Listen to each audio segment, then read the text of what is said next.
عن عبد الله بن عمرو بن العاص رضي الله عنهما يحدث عن رسول الله صلى الله عليه وسلم أنه قال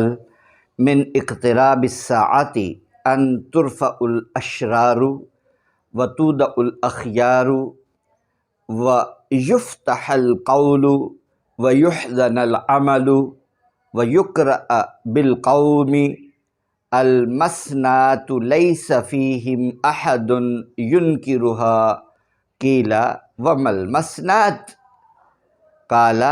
مكتوبت سوى کتاب اللہ رواہ الحاکم۔ حضرت عبداللہ ابن عمر ابن العاص رضی اللہ عنہما سے روایت ہے، رسول اللہ صلی اللہ علیہ وآلہ وسلم سے وہ حدیث بیان کرتے ہیں کہ آپ نے فرمایا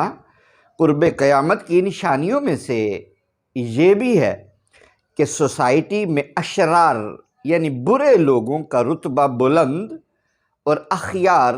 یعنی نیکوکاروں کا رتبہ گرا دیا جائے گا،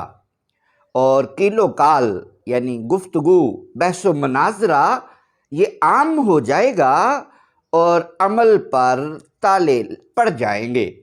لوگوں میں مسنات پڑی جائے گی اور ان میں سے کوئی ایک بھی اس کا انکار یعنی اس کے خلاف آواز بلند نہیں کرے گا۔ عرض کیا گیا مسنات کیا ہے؟ آپ نے فرمایا اللہ تعالیٰ کی کتاب